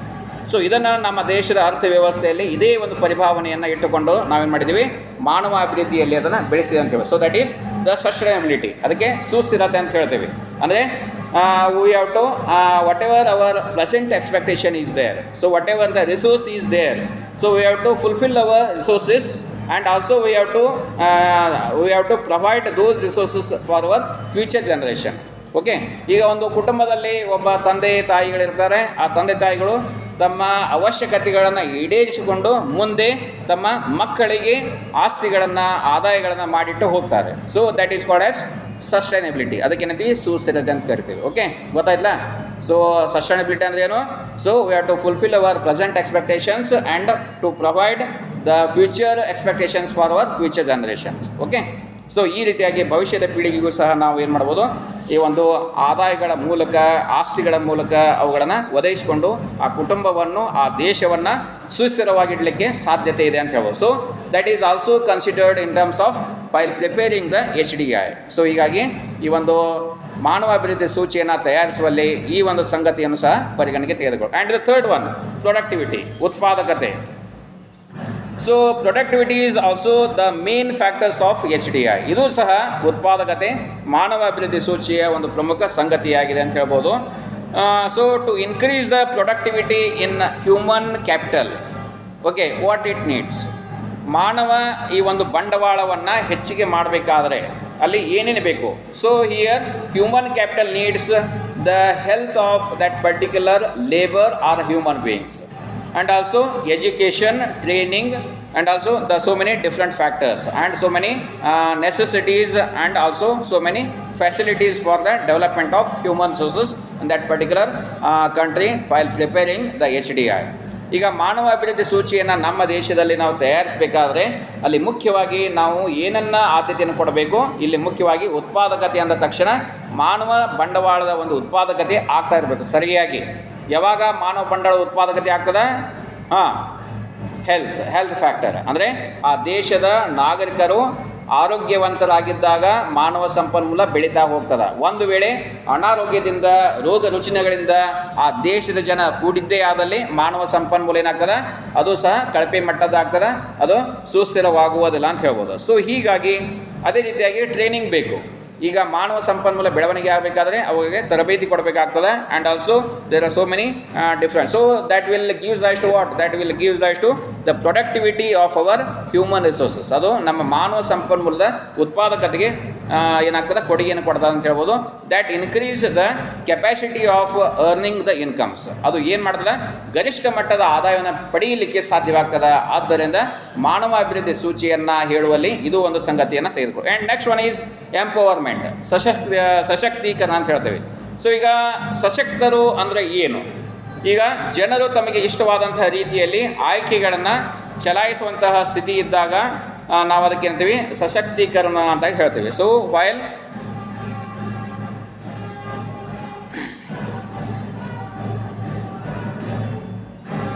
Okay, so ಈಗ ಗೊತ್ತಾಗ್ತದೆ. So when there is a different choices, okay, so we have to give the freedom for the peoples. Okay, ಇಲ್ಲಿ ಮುಕ್ತವಾದಂತಹ ಆಯ್ಕೆಗಳನ್ನು ಅವಕಾಶಗಳನ್ನು ಇಟ್ಟುಕೊಟ್ಟಿದ್ದೀವಿ ನಿಮಗೆ. So you have the freedom to select that particular opportunities. Okay, so ಹೀಗಾಗಿ ಅದು ಏನಾಗ್ತದೆ, ಅದು ಸಹ ಏನು ಮಾಡ್ಬೋದು ಅಂದರೆ ನಮ್ಮ ಆಯ್ಕೆಗಳು ನಮಗೆ ಮುಕ್ತವಾಗಿದ್ದಾಗ we can develop in different fields, ಅಂದರೆ ನಮ್ಮನ್ನು ವಿವಿಧ ವಲಯಗಳಲ್ಲಿ ಕ್ಷೇತ್ರಗಳಲ್ಲಿ ನಮ್ಮನ್ನು ತೊಡಗಿಸಿಕೊಂಡು ಅಲ್ಲಿ ಬೆಳವಣಿಗೆ ಹೊಂದಲಿಕ್ಕೆ ಸಾಧ್ಯವಿದೆ ಅಂತ ಹೇಳ್ಬೋದು. That is why this is also considered as a best factor while preparing the HDI. ಆದ್ದರಿಂದ ಇದು ಸಹ ಮಾನವ ಅಭಿವೃದ್ಧಿ ಸೂಚಿಯನ್ನು ತಯಾರಿಸುವಲ್ಲಿ ಅತ್ಯಂತ ಪ್ರಮುಖವಾದಂತಹ ಒಂದು ಸಂಗತಿ ಅಂತ ಇದನ್ನು ಪರಿಗಣಿಸಲ್ಪಟ್ಟಿದೆ ಅಂತ ಹೇಳ್ಬೋದು. And the next one is life expectancy, ಜೀವನ ನಿರೀಕ್ಷಿತಾವಧಿ. ಸೊ ನಾವು as in today the average life expectancy in India is found that is up to 69 years, 69 ವರ್ಷ ಅಂತ ಹೇಳ್ತಾರೆ ಎವರೇಜ್. ಭಾರತ ದೇಶದಲ್ಲಿ ಒಂದು ಎವರೇಜ್ ಅನ್ನು ತೆಗೆದಾಗ 69 ವರ್ಷದ ಒಂದು ದೀರ್ಘಾಯುಷ್ಯ ಜನ ನಮ್ಮ ದೇಶದಲ್ಲಿ ಬಾಳ್ತಾರೆ ಅಂತ ಹೇಳ್ಬೋದು. So that is also considered while preparing the indicators of HDI. So ಹೀಗಾಗಿ ಮಾನವ ಅಭಿವೃದ್ಧಿ ಸೂಚಿಯನ್ನು ತಯಾರಿಸುವಲ್ಲಿ ಈ ಒಂದು ಜೀವನ ನಿರೀಕ್ಷೆ ಎಷ್ಟಿದೆಪ್ಪ, ಯಾವ ದೇಶದ ಎಷ್ಟಿದೆ. ಅನಭಿವೃದ್ಧಿ ದೇಶಗಳಲ್ಲಿ ಕಡಿಮೆ ಇರ್ತದೆ ಜೀವನ ನಿರೀಕ್ಷಿತ ಅವಧಿ, ಅಭಿವೃದ್ಧಿಶೀಲ ದೇಶಗಳಲ್ಲಿ ಅದಕ್ಕಿಂತ ಹೆಚ್ಚಿನ ಮಟ್ಟದ ಇರ್ತದೆ, ಮತ್ತು ಅಭಿವೃದ್ಧಿ ಹೊಂದಿದ ದೇಶಗಳಲ್ಲಿ ಅದಕ್ಕಿಂತ ಹೆಚ್ಚಿನ ಮಟ್ಟದ ಒಂದು ಜನ ಜೀವನದ ಒಂದು ನಿರೀಕ್ಷೆಯನ್ನು ಅಂತಂದರೆ ದೀರ್ಘಾಯುದವರೆಗೆ ಅವರು ತಮ್ಮ ಜೀವನವನ್ನು ಬಾಳ್ತಾರೆ ಅಂತ ಹೇಳ್ಬೋದು. ಸೊ ಹೀಗಾಗಿ that life expectancy is also considered while preparing the HDI. And the next one is educational attainment, ಶೈಕ್ಷಣಿಕ ಸಾಧನೆ. ಈಗ ನೋಡ್ಬೋದು ಎಜುಕೇಷನ್ ಫಾರ್ ಆಲ್, ಓಕೆ, ಎಲ್ಲರಿಗೂ ಶಿಕ್ಷಣ ಅಂದ ತಕ್ಷಣ so 100% of our Indian population has to get the education. Okay, ಶಿಕ್ಷಣ ಇದ್ದಾಗ ಮಾತ್ರ ಏನಾಗ್ತದೆ, we can increase the knowledge economy. ಶಿಕ್ಷಣ ಇಲ್ಲದಿದ್ದರೆ ಜ್ಞಾನದ ಒಂದು ಆರ್ಥಿಕತೆ ಬೆಳವಣಿಗೆ ಸಾಧ್ಯ ಆಗುವುದಿಲ್ಲ. ಸೊ ಹೀಗಾಗಿ ನಮ್ಮ ದೇಶದ ಜನಸಂಖ್ಯೆ 100ಕ್ಕೆ 100% ಸಹ ಶಿಕ್ಷಣವನ್ನು ಪಡೆಯಬೇಕು. So that education is in different forms, ಬೇರೆ ಬೇರೆ ರೀತಿಗಳಿರ್ತಕ್ಕಂಥ ಶಿಕ್ಷಣ ಇರ್ತದೆ. ಮಾನವರಿಗೆ ಒಂದೇ ರೀತಿಯ ಶಿಕ್ಷಣ ಇರುವುದಿಲ್ಲ. ಸಣ್ಣದಿದ್ದಾಗದಿಂದ ಹಿಡಿದು ಅದು ದೊಡ್ಡದು ಹೊಂದಿ ಸಾಯುವವರೆಗೆ ಅನೇಕ ರೀತಿಯ ಶಿಕ್ಷಣವನ್ನು ಪಡೆಯಲೇಬೇಕಾಗ್ತದೆ. ಸೊ ಹೀಗಾಗಿ ಈ ಒಂದು ಶೈಕ್ಷಣಿಕ ಸಾಧನೆ ಅನ್ನೋದು ಏನಿದೆ, so that is also considered as best indicator considered in terms of HDI. So ಹೀಗಾಗಿ ಈ ಒಂದು ಮಾನವ ಅಭಿವೃದ್ಧಿ ಸೂಚಿಯನ್ನು ರಚಿಸುವಲ್ಲಿ ಶೈಕ್ಷಣಿಕ ಸಾಧನೆ ಇದು ಪ್ರಮುಖವಾದಂತಹ ಒಂದು ಸ್ಥಾನವನ್ನು ಹೊಡೆದಿದೆ. ಅಂದರೆ ಈಗ ನೋಡ್ಬೋದು ಈ developed countries, so what they are they are expecting the highly qualified people, high skilled peoples from the developing country and also from the under developing country. So they are importing those educational and those professionals from developing country like India, and also underdeveloped countries are so many human resources to the developed countries. So ಹೀಗಾಗಿ ಅಭಿವೃದ್ಧಿ ಹೊಂದಿದಂತಹ ದೇಶಗಳಲ್ಲಿ ನೋಡ್ತಾ ಇದ್ದೀವಿ ಮಾನವ ಸಂಪನ್ಮೂಲ ಇಳಿದೇ ಅಲ್ಲೇ, ಆದರೆ ಅದಕ್ಕೆ ಉತ್ಪಾದಕತೆಗೆ ತಕ್ಕ ಹಾಗೆ ಅಲ್ಲಿ ಏನು ಒಂದು ಅಂಕಿಅಂಶಗಳಿರ್ತವೆ ಅದಕ್ಕೆ ತಕ್ಕ ಹಾಗೆ ಅಲ್ಲಿ ಮಾನವ ಸಂಪನ್ಮೂಲವನ್ನು ನಡೆಸಿಕೊಂಡು ಹೋಗ್ತಕ್ಕಂತಹ ಅಂಕಿ ಸಂಖ್ಯೆಗಳು ಜನರ ಒಂದು ಸಂಪನ್ಮೂಲ ಹೆಚ್ಚಿನ ಮಟ್ಟದಲ್ಲಿ ಇಲ್ಲ. ಆ ಸಂದರ್ಭದಲ್ಲಿ ಅವ್ರು ಏನು ಮಾಡ್ತಾರೆ, so they R depending on like India and also so many other countries. So ಭಾರತದಂತಹ ಒಂದು ಮಾನವ ಸಂಪನ್ಮೂಲ ಭರಿತವಾದಂಥ ಒಂದು ದೇಶದ ಜನರನ್ನು ಅವರು ಅವಲಂಬಿಸಬೇಕಾಗ್ತದೆ.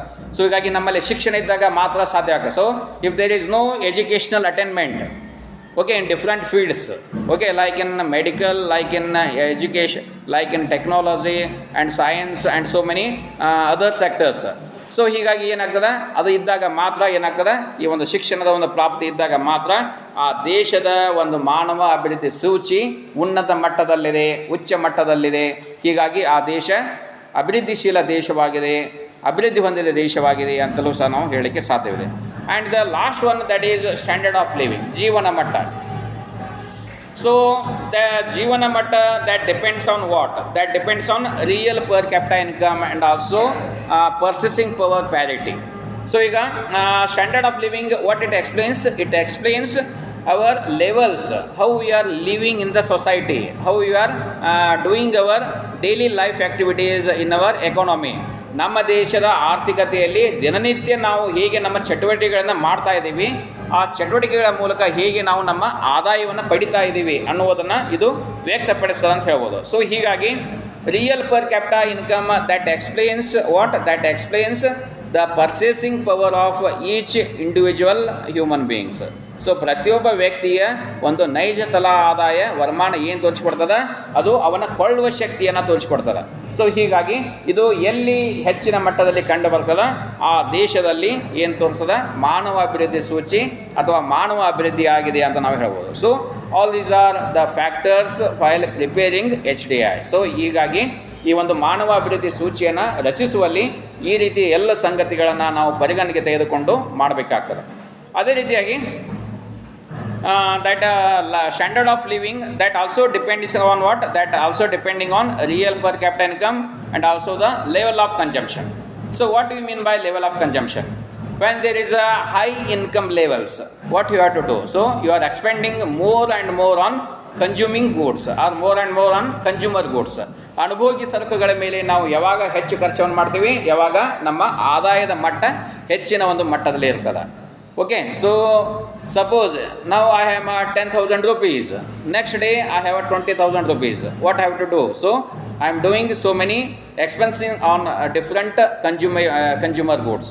ಅನೇಕ ಅನುಭೋಗಿ ಸರಕುಗಳ ಮೇಲೆ ನಾನು ನನ್ನಲ್ಲಿ ಆದಾಯ ವೃದ್ಧಿ ಆದ ತಕ್ಷಣ ಖರ್ಚು ಮಾಡಲಿಕ್ಕೆ ಪ್ರಾರಂಭ ಮಾಡ್ತೇನೆ ಅಂತ ಹೇಳ್ಬೋದು. ಸೊ ಹೀಗಾಗಿ that level of consumption that also explains the standard of living of the people and that leads to that leads to the HDI. So ಹೀಗಾಗಿ ಮಾನವ ಅಭಿವೃದ್ಧಿ ಸೂಚಿಯನ್ನು ತಯಾರಿಸುವಲ್ಲಿ ಆ ದೇಶದ ಜನರ ಜೀವನ ಮಟ್ಟ ಎಷ್ಟಿದೆ, ಅನುಭೋಗದ ಒಂದು ಹಂತ ಯಾವ ಮಟ್ಟದಲ್ಲಿದೆ ಅನ್ನುವುದನ್ನು ಸಹ ಏನು ಮಾಡ್ಬೋದು, ಅದರ ಮೂಲಕ ನಾವು ಹೇಳ್ಬೋದು. And the next one is minimum necessities, ಕನಿಷ್ಠ ಅವಶ್ಯಕತೆಗಳು. Okay, that also defines the standard of living. ಜನರ ಜೀವನ ಮಟ್ಟವನ್ನು ಮತ್ತೊಂದು ಸಂಗತಿ ವಿವರಣೆ ಮಾಡ್ತದ. ಅದು ಯಾವ, ಈಗ ಒಂದೇದು ಯಾವ್ದು ಹೇಳಿದ್ರೆ standard of living, that defines by the factors like real per capita income and level of consumption, and the third one is minimum necessities, and the fourth one is minimum comforts. Okay, so ಈ ಒಂದು ಜೀವನ ಮಟ್ಟ ಯಾವ ರೀತಿಯ ಸಂಗತಿಗಳ ಮೇಲೆ ಅವಲಂಬಿತವಾಗಿದೆ ಅಂತ ಹೇಳ್ತೀವಿ.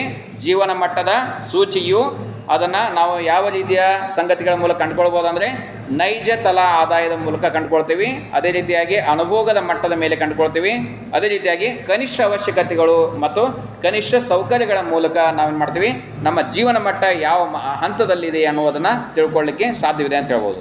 So here minimum necessities. So here what are the minimum necessities, ಕನಿಷ್ಠ ಅವಶ್ಯಕತೆಗಳು ಯಾವುದು? So here the first one that is food, ಆಹಾರ. ಆಹಾರ ಅತಿ ಮುಖ್ಯವಾದಂತಹ ಒಂದು ಕನಿಷ್ಠ ಅವಶ್ಯಕತೆಯಾಗಿದೆ ಅಂತ ಹೇಳ್ಬೋದು. ಅದೇ ರೀತಿಯಾಗಿ ಕ್ಲೋತ್, ಬಟ್ಟೆ ಇರ್ಬೋದು, ಅದೇ ರೀತಿಯಾಗಿ there are so many, health ಇರ್ಬೋದು, ಎಜುಕೇಷನ್ ಇರ್ಬೋದು. All these are considered as what, basic necessities of human beings while preparing the standard of living index with concern with the HDI. Okay, so ಈಗ ಜೀವನ ಮಟ್ಟದ ಒಂದು ಸಂಗತಿಗಳಲ್ಲಿ ಮುಖ್ಯವಾಗಿ ಈ ರೀತಿಯ ಸಂಗತಿಗಳನ್ನು ಪರಿಗಣನೆಗೆ ತೆಗೆದುಕೊಂಡು ನಾವು ದೇಶದ ಮಾನವ ಅಭಿವೃದ್ಧಿ ಸೂಚಿಯನ್ನು ರಚನೆ ಮಾಡಬೇಕಾಗ್ತದೆ. ಆದ್ದರಿಂದ ಕನಿಷ್ಠ ಅವಶ್ಯಕತೆಗಳು ಎಲ್ಲಿ ಗರಿಷ್ಠ ಮಟ್ಟದಲ್ಲಿ ಕಂಡು ಬರ್ತದ ಆ ದೇಶ ಅಭಿವೃದ್ಧಿ ಸೂಚಿಯಲ್ಲಿ ಪ್ರಥಮ ಸ್ಥಾನ ಅಥವಾ ಉಚ್ಚ ಸ್ಥಾನವನ್ನು ಪಡೆದಿದೆ ಅಂತ ಹೇಳ್ತೀವಿ. So that is also express the minimum necessities that also express the HDI. And minimum comforts, so what it explains. So ಈಗ ಕನಿಷ್ಠ ಸೌಕರ್ಯಗಳು ಅಂತ ಹೇಳ್ತೇವೆ. ಸೊ ಈಗ ಕನಿಷ್ಠ ಸೌಕರ್ಯಗಳು ಇದ್ದಾಗ ಮಾತ್ರ ಏನಾಗ್ತದೆ, ಅದು ಮಾನವ ಅಭಿವೃದ್ಧಿ ಸಾಧ್ಯವಾಗ್ತದೆ ಅಂತ ಹೇಳ್ಬೋದು. So when there is no minimum comforts, so human beings cannot survive that particular area or a country. ಎಲ್ಲಿ ಕನಿಷ್ಠ ಸೌಕರ್ಯಗಳು ಇರುವುದಿಲ್ಲವೋ ಆ ಪ್ರದೇಶದಲ್ಲಿ ಜನ ಇರಲಿಕ್ಕೆ ಇಚ್ಛೆ ಪಡುವುದಿಲ್ಲ, ಅಥವಾ ಆ ಜನರ ಜೀವನ ಕಳಪೆ ಮಟ್ಟದಿಂದ ಕೂಡಿದೆ, ಅವರ ಜೀವನ ಮಟ್ಟ ಕೆಳಮಟ್ಟದಲ್ಲಿದೆ ಅಂತ ನಾವು ಹೇಳ್ಬೋದು. ಸೊ ಹೀಗಾಗಿ when there is a high priority of minimum comforts, so that will leads to the development of HDI. So ಹೀಗಾಗಿ ಮಾನವ ಅಭಿವೃದ್ಧಿ ಸೂಚಿ ಬೆಳವಣಿಗೆ ಹೊಂದಬೇಕಾದ್ರೆ ಆ ಒಂದು ಪ್ರದೇಶದಲ್ಲಿ, ಆ ಒಂದು ದೇಶದಲ್ಲಿ ಆ ದೇಶ ಕನಿಷ್ಠ ಸೌಕರ್ಯಗಳನ್ನು ಅಥವಾ ಜನ ಕನಿಷ್ಠ ಸೌಕರ್ಯಗಳನ್ನು ಪಡೆದಿರಲೇಬೇಕು. ಒಂದು ವೇಳೆ ಆ ಕನಿಷ್ಠ ಸೌಕರ್ಯಗಳು, ಕನಿಷ್ಠ ಅವಶ್ಯಕತೆಗಳು, ಅನುಭೋಗದ ಮಟ್ಟ, ನೈಜ ತಲಾ ಆದಾಯ ಕಡಿಮೆ ಮಟ್ಟದಲ್ಲಿದ್ದರೆ ಏನಾಗ್ತದೆ, ಜೀವನ ಮಟ್ಟ ಕಡಿಮೆ ಮಟ್ಟದಲ್ಲಿದೆ ಅಂತ ಹೇಳಿಕೊಂಡು ಅವರಲ್ಲಿ ಮಾನವ ಅಭಿವೃದ್ಧಿ ಸೂಚಿ ಕಡಿಮೆ ಮಟ್ಟದಲ್ಲಿದೆ ಅಥವಾ ಕಡಿಮೆ ಸ್ಥಾನವನ್ನು ಹೊಂದಿದೆ ಅಂತ ನಾವು ಹೇಳ್ಬೋದು. ಸೊ ಹೀಗಾಗಿ that is why India stands 131 among 181 countries. ಆದ್ದರಿಂದ ನಮ್ಮ ದೇಶ 181 ರಾಷ್ಟ್ರಗಳಲ್ಲಿ 131ನೇ ಸ್ಥಾನವನ್ನು ಪಡೆದಿದೆ ಅಂತ ಹೇಳ್ಬೋದು, because of all these factors. So ಈ ಎಲ್ಲ ಸಂಗತಿಗಳ ಒಂದು ಕಾರಣದಿಂದ ಅಂತ ಇಲ್ಲಿ ಹೇಳ್ಬೋದು. ಓಕೆ, ಸೊ ನಾವು I will go with the global perspective. ಜಾಗತಿಕ ಮಟ್ಟದಲ್ಲಿ ಯಾವ ರೀತಿಯಾಗಿ ಇರ್ತದೆ. ಸೊ ಈ ಒಂದು ಜಾಗತಿಕ ಮಟ್ಟದಲ್ಲಿ ಹೇಳ್ಬೋದು, we can compare our HDI with respect to so many other countries. So in terms of what? In terms of literacy. ಸಾಕ್ಷರತೆಯ ಒಂದು ಮಟ್ಟದಲ್ಲಿ ಹೇಳ್ಬೋದು. ಸೊ ಯಾವುದೇ ಒಂದು ದೇಶದ ಜನಸಂಖ್ಯೆ, ಗುಣಮಟ್ಟ ಅಥವಾ ಮಾನವ ಅಭಿವೃದ್ಧಿ ಹೆಚ್ಚಿನ ಮಟ್ಟದಲ್ಲಿದೆ ಅಂದಾಗ there is a high literacy rate. Okay, so educational attainment, ಶಿಕ್ಷಣದ ಪ್ರಾಪ್ತಿ ಇರಬೇಕು ಆ ದೇಶದಲ್ಲಿ, ಶೈಕ್ಷಣಿಕ ದರ ಅಥವಾ ಶಿಕ್ಷಣದ ಒಳ್ಳೆಯ ಗುಣಮಟ್ಟ ಇರಬೇಕು, ಸಾಕ್ಷರತೆ ಹೆಚ್ಚಿನ ಮಟ್ಟದಲ್ಲಿ ಕಂಡುಬರಬೇಕು ಅಂದಾಗ ಜಾಗತಿಕ ದೃಷ್ಟಿಕೋನದಲ್ಲಿ ಆ ದೇಶ ಗುರುತಿಸಲ್ಪಡ್ತದೆ. So in global perspective India is identify because of the high rate of literacy. Okay, or high rate of literacy. So ನಮ್ಮ ದೇಶ ಜಾಗತಿಕ ದೃಷ್ಟಿಕೋನದಲ್ಲಿ ಅದು ತಾನು ಕಂಡುಕೊಳ್ಬೇಕಾದ್ರೆ ನಮ್ಮ ದೇಶದ ಒಂದು ಬಹುಮುಖ್ಯವಾದಂತಹ ಒಂದು ಏನು ದರ ಈ ಒಂದು ಶಿಕ್ಷಣದಲ್ಲಿ ಉಚ್ಚ ಮಟ್ಟದಲ್ಲಿರಬಹುದು ಅಥವಾ ಸಾಕ್ಷರತೆಯ ಒಂದು ಉಚ್ಚ ಮಟ್ಟದಲ್ಲಿ ಇರಬೇಕು ಅಂತ ಹೇಳ್ತೀವಿ. ಸೊ ಹೀಗಾಗಿ 2011 ನಡೆಸಿದಂತಹ ಒಂದು ಜನಗಣತಿಯ ಪ್ರಕಾರ, so in India the literacy rate was 74.04% in the year 2011. That was 2011 census. 2011 ಜನಗಣತಿ ಪ್ರಕಾರ ಭಾರತ ದೇಶದ ಸಾಕ್ಷರತೆ ದರ ಎಷ್ಟಿತ್ತು? 74.04. Okay, as per the census of 2011. So India's literacy rate was 74.04%. ಅದೇ ರೀತಿಯಾಗಿ among 74.4% the male literacy rate was 82.14% and female literacy rate was 65.46%. So ಈ ಒಂದು ದರದಲ್ಲಿ ಪುರುಷರ ಒಂದು ಸಾಕ್ಷರತೆ ದರ ಎಷ್ಟಿತ್ತಂದರೆ 82.14% ಮತ್ತು ಮಹಿಳೆಯರ ಸಾಕ್ಷರತೆ ದರ ಎಷ್ಟಿತ್ತಂದರೆ 65.46. ಸೊ ಒಟ್ಟಾರೆಯಾಗಿ the total literacy rate was 74.04% as per the 2011 census of India. So ಈ ರೀತಿಯಾಗಿ ಸಾಕ್ಷರತೆ ಇದರ ಮೇಲೂ ಸಹ ಜಾಗತಿಕ ಮಟ್ಟದಲ್ಲಿ ಹೇಳ್ಕೊಳ್ಬೋದು. And the next one, health and family welfare. So I am explaining here the India's position with respect to global level. Okay, ಜಾಗತಿಕ ಮಟ್ಟದ ದೃಷ್ಟಿಕೋನದಲ್ಲಿ ಭಾರತ ದೇಶ ಸಾಕ್ಷರತೆಯ ದರದಲ್ಲಿ, ಅದೇ ರೀತಿಯಾಗಿ ಆರೋಗ್ಯ ಮತ್ತು ಕುಟುಂಬ ಕಲ್ಯಾಣದ ಒಂದು ದರಗಳಲ್ಲಿ ಯಾವ ರೀತಿಯ ಪ್ರಗತಿಯನ್ನು ಹೊಂದಿದೆ, ಅವುಗಳ ಆಧಾರದ ಮೇಲೆ ನಾವು ಇವುಗಳನ್ನು ಮಾನದಂಡಗಳಾಗಿ ಪರಿಗಣಿಸಲಿಕ್ಕೆ ಸಾಧ್ಯವಿದೆ ಅಂತ. ಓಕೆ, ಜಾಗತಿಕ ಮಟ್ಟದಲ್ಲಿ ಈಗ ನಮಗೆ 131ನೇ ಸ್ಥಾನ ಸಿಕ್ಕಿದ್ದು. That is as per the global perspective. ಜಾಗತಿಕ ದೃಷ್ಟಿಕೋನದಲ್ಲಿ ಮಾನವ ಅಭಿವೃದ್ಧಿ ಸೂಚಿಯ ಒಂದು ಸ್ಥಾನಮಾನ ಎಷ್ಟಿದೆ ಅಂದರೆ ನಮ್ಮ ದೇಶಕ್ಕೆ ಕೊಟ್ಟಂಥ ಒಂದು ಸ್ಥಾನ 131. ಓಕೆ, ಸೊ ಹೀಗಾಗಿ ಹೆಲ್ತ್ ಆ್ಯಂಡ್ ಫ್ಯಾಮಿಲಿ ವೆಲ್ಫೇರ್ ಭಾರತದಲ್ಲಿ ನಗರ ಮತ್ತು ಗ್ರಾಮೀಣ ಪ್ರದೇಶಗಳ ಕಂಡು ಬರ್ತಾವೆ ಹೆಚ್ಚಾಗಿ. ಸೊ ಹೀಗಾಗಿ ಗ್ರಾಮೀಣ ಭಾಗದಲ್ಲಿ ಜನ ಅತ್ಯಧಿಕ ಮಟ್ಟದಲ್ಲಿ ಇರ್ತಾರೆ. So we have to provide so many facilities like health facilities by recruiting the medical officers, nurses and so many other factors. So ಹೀಗಾಗಿ ಅನೇಕ ರೀತಿಯ ನಾವೇನು ಮಾಡ್ಬೋದು, ಜನಸಂಖ್ಯೆಗೆ ಅನುಗುಣವಾಗಿ ನಮ್ಮ ಗ್ರಾಮೀಣ ಭಾಗದಲ್ಲಿರ್ಬೋದು, ನಗರ ಪ್ರದೇಶಗಳಿರ್ಬೋದು, ಜನಸಂಖ್ಯೆಗೆ ಅನುಗುಣವಾಗಿ ಏನು ಮಾಡ್ಬೋದು, ವೈದ್ಯರನ್ನು ನೇಮಕ ಮಾಡಿಕೊಂಡು ಆರೋಗ್ಯ ಸೇವೆಗಳನ್ನು ಒದಗಿಸಬೇಕಾಗ್ತದೆ. ಅದೇ ರೀತಿಯಾಗಿ ನರ್ಸ್ಗಳು, ದಾದಿಯರನ್ನು ಸಹ ನೇಮಕ ಮಾಡಿಕೊಂಡು ನರ್ಸ್ ಸೇವೆಗಳನ್ನು ಈ ಒಂದು ರೋಗಿಗಳಿಗೆ ಕೊಡಬೇಕಾಗ್ತದೆ. ಸೊ ಈ ಒಂದು ಹಿನ್ನೆಲೆಯಲ್ಲಿ ನೋಡ್ಬೋದು ನಮ್ಮ ದೇಶ 2020 ಒಂದು ಅಂಕಿಅಂಶಗಳ ಪ್ರಕಾರ, so for 1 lakh population, so India has got 85.7% of medical officers. ವೈದ್ಯರ ಸಂಖ್ಯೆ ಎಷ್ಟಿತ್ತಂದರೆ 2020 1 ಲಕ್ಷ ಜನಸಂಖ್ಯೆಗೆ 85.7% ವೈದ್ಯರು. ಅದೇ ರೀತಿಯಾಗಿ ಪಾಕಿಸ್ತಾನದಲ್ಲಿ ಎಷ್ಟಿತ್ತಂದರೆ it was 98%, and in Bangladesh medical officers number was 58%, and for in Sri Lanka it was 100, and also Japan it crosses, that is 241. So ಈ ರೀತಿಯಾಗಿ ನಾವು ಅಂಕಿಅಂಶಗಳ ಮೂಲಕ ಹೇಳ್ಬೋದು. ಸೊ ಹೀಗಾಗಿ ಪ್ರತಿ ಭಾರತದಲ್ಲಿ 1 ಲಕ್ಷ ಜನಸಂಖ್ಯೆಗೆ ಆಸ್ಪತ್ರೆಯಲ್ಲಿ ಇರ್ತಕ್ಕಂಥ ಹಾಸಿಗೆಗಳ ಸಂಖ್ಯೆ ಎಷ್ಟಂದರೆ 53. So for 1000 population of our in India, so there was 53 beds. 1 lakh ಜನ ಇದ್ದರೆ 53 ಹಾಸಿಗೆಗಳನ್ನು, ಅಂದರೆ ರೋಗಿಗಳಿಗೆ ಚಿಕಿತ್ಸೆಯನ್ನು ಒದಗಿಸಲಿಕ್ಕೆ ಅಲ್ಲಿ ಇರಲಿಕ್ಕೆ ವ್ಯವಸ್ಥೆ ಮಾಡಿಕೊಡ್ತಕ್ಕಂಥ ಒಂದು ಸಂಖ್ಯೆ ಎಷ್ಟಂದರೆ 53 ಬೆಡ್ಗಳು ಇದ್ದು ಅಂತ ಹೇಳ್ಬೋದು. ಅದೇ ರೀತಿಯಾಗಿ ಪಾಕಿಸ್ತಾನದಲ್ಲಿ while comparing at global level it was high rate compared to India. So ಪಾಕಿಸ್ತಾನದಲ್ಲಿ ಹೆಚ್ಚಿಗೆ ಕಂಡು ಬಂದಿದೆ, 63 ಬೆಡ್ಗಳಿದ್ದಾವೆ 1 ಲಕ್ಷ ಜನಸಂಖ್ಯೆಗೆ.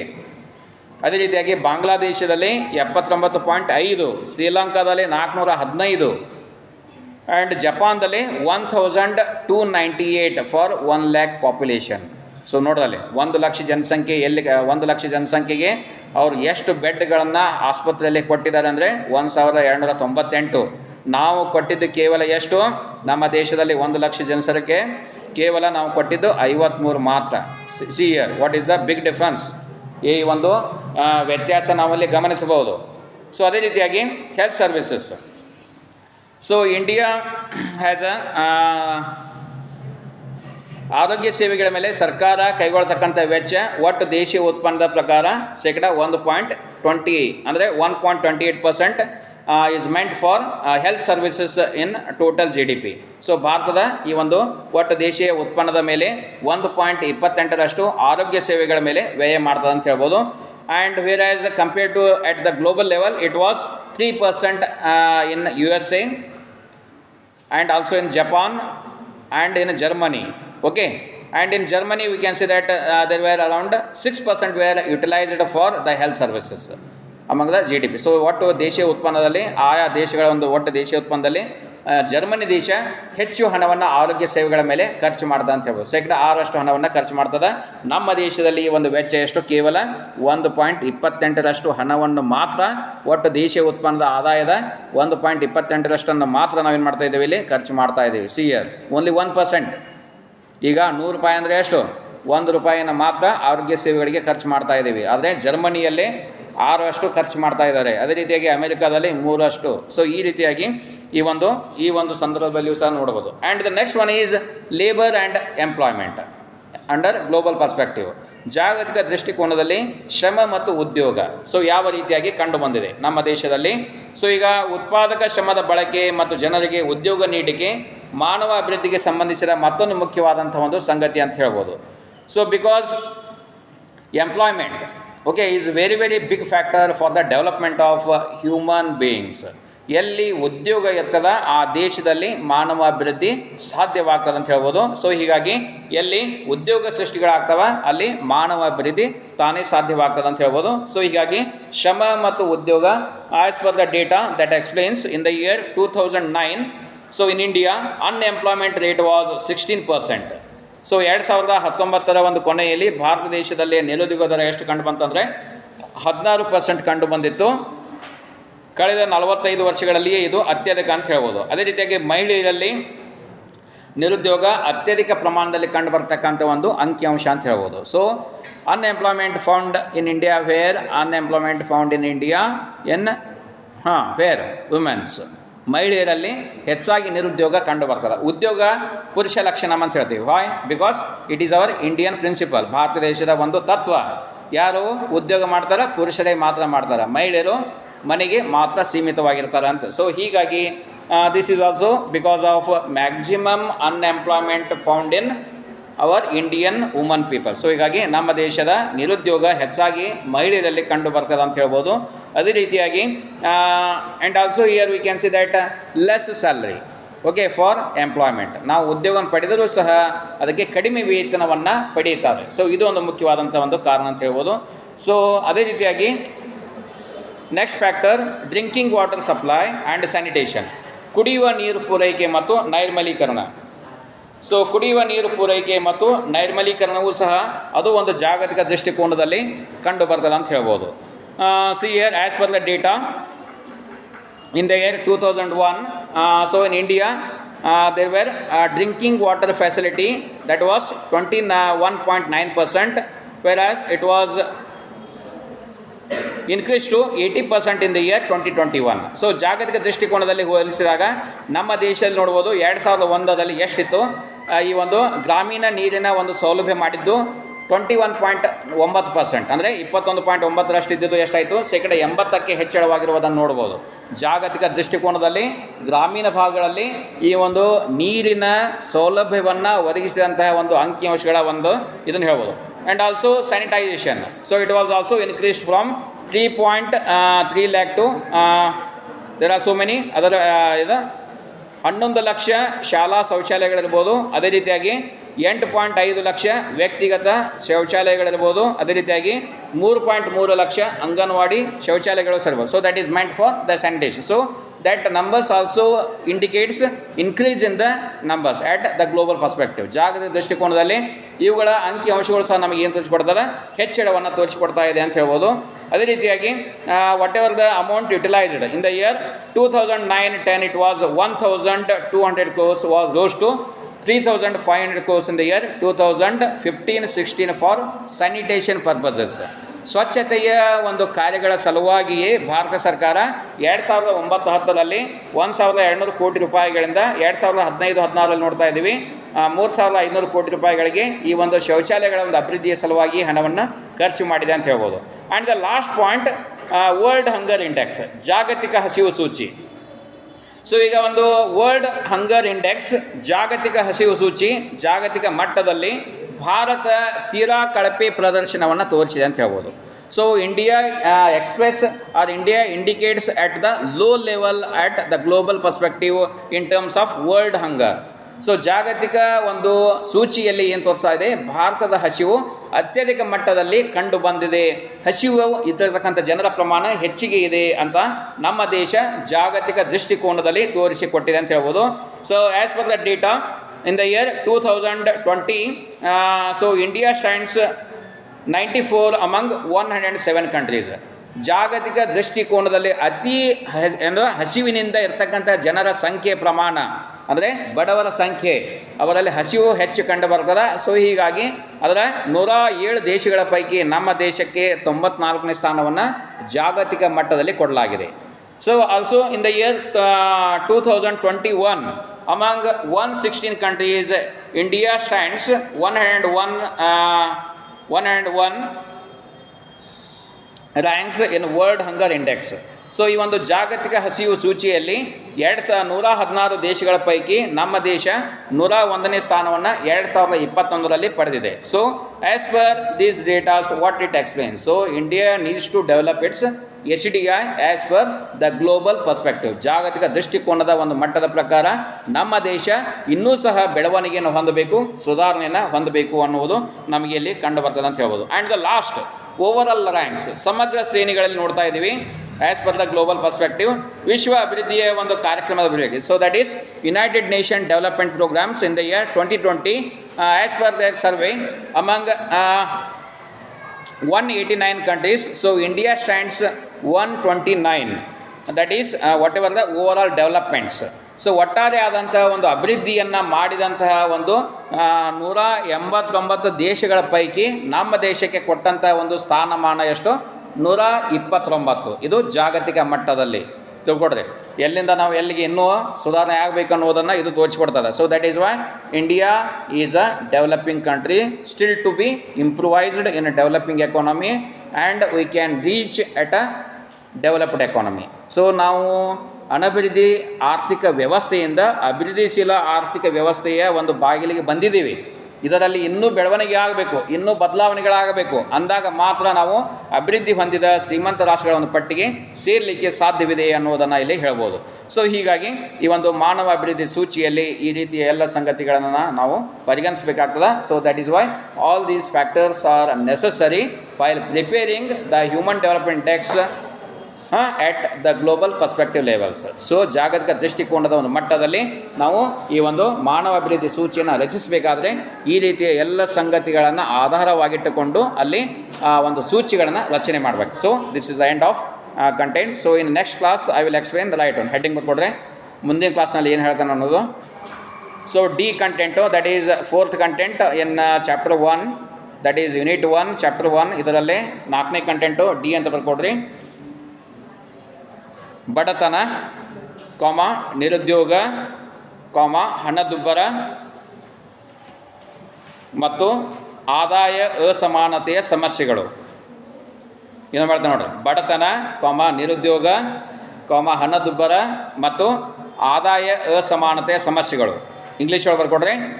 Problems of poverty, unemployment, inflation and income inequality. So once again I repeat, problems of poverty, unemployment, inflation and income inequality. So that I will explain in next class. So thank you.